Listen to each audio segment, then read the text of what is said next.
Who else is back? Fedor finally signed. Fedor signed, man. It was obviously. It was between the UFC and one person. I don't think any of us saw. I mean, I think everyone figured he was just going to sign with the UFC and that was going to be it. Right. But obviously, after you see the contract and whatnot, you understand why Strikeforce got him, and UFC would never sign that type of deal. Yeah. Strikeforce signed a split purse type thing where M1's going to get half the revenues, Strikeforce is going to get the other half, and then M1's going to be responsible for paying Fedor. There's a lot of things that I mean, Strikeforce to me stayed competitive with the UFC because they had a payroll that wasn't overinflated. They didn't have these bloated bonuses and everything. The one positive thing that comes out of Strikeforce's deal with this, they've got two things that you probably would need to compete with the UFC. They've got a great female roster, so they have something that the UFC doesn't, and now they've got Fedor, who's probably the best heavyweight in the world. And the other thing they can do is they go in, supposedly what they say they're going to do is they're going to go out and find the top competition for Fedor and bring them in.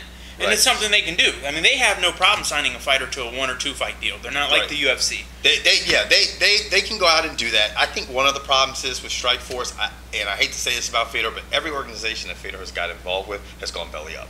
You know, he tends to be, if you look back at the history of him being with organizations, they go belly up. I have no clue.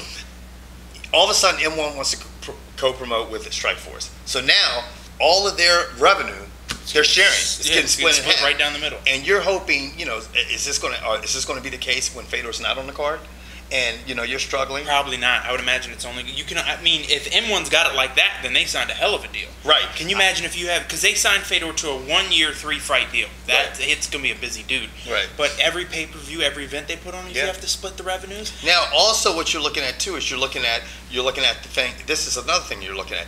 Now, all of a sudden, Dana White, obviously, you know, he goes on to his Tourette fucking rages. He spazzed out. Fedor's a fucking idiot. This, that. We expected that, you know. But now, all of a sudden, you're in the crosshairs of the UFC. They're going to start putting those events on like they did with Affliction, where they just throw in those free events. They will do that, and that will fuck up some of their revenue. The UFC's gone so far to put out a cease and desist order for the Greg Masawi Babalu fight. Right. I guess Masawi might still be under contract for the UFC because Babalu's been long gone. Yeah. For holding that choke too long. They're going to fuck with them for a while. They've already started. Yeah. I mean, now, then you got the point about Fedor. Like, what do you think? This is my personal opinion. I think this whole thing with his involvement with M1, I think it's just tarnishing and blemishing his career and his reputation. Like Brett Favre-esque. Yeah. It's like... But I'm not really worried about Fedor's, image right now. What I'm more interested in is who's he going to fight? Okay, Alistair Overeem has missed his last 2 fights because he got fucking retarded and punched somebody in the face and beat the shit out of 13 people. Yeah, it was like a gangbang. He wasn't having. Right, put like 5 guys in hospital, but he's been out. So his hand's jacked up. Okay, if you can't defend your belt 2 times in a row, give it up. It should be vacant. Yeah, give it up. up. Let Brett Rogers fight, the Donut Man for the belt because. Yeah. But I mean, you have Paul Buentello, Kevin Randleman, Brett Rogers, Bob Sapp. I mean, maybe they can potentially get Bobby Lashley. That's the one person. But Bobby Lashley's still, he's still a little green. I mean, the thing is this, man. I really you look back, Fedor has fought 2 times since 2007. Okay? And you look, everybody was way up on Fedor because he went through fucking who? Tim Sylvia fast. Oh, yes. And Andrei Arlovsky fast, right? Now, Tim Sylvia got knocked out by an old-ass Ray Mercer faster. And Andrei Arlovsky got knocked out by a very, damn, George, you're dirty, man.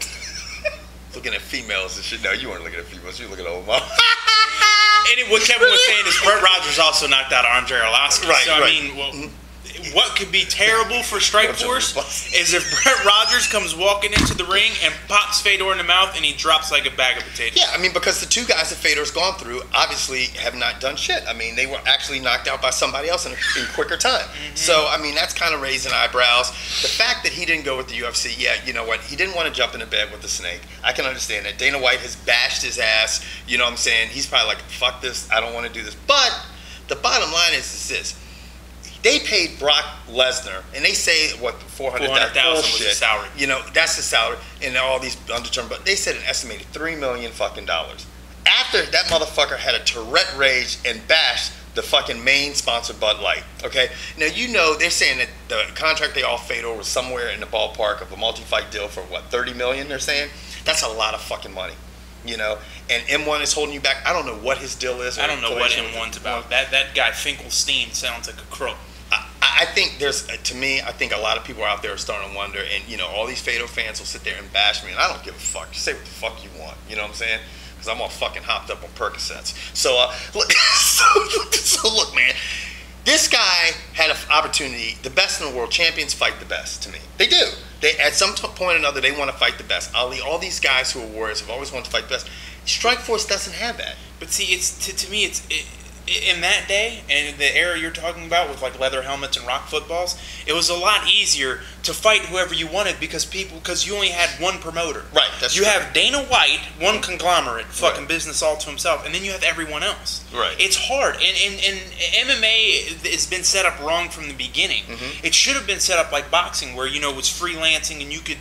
I think it would be a better product. Not that it's a terrible product, but could you imagine if fighters are just walking around going, "I want to fight you"?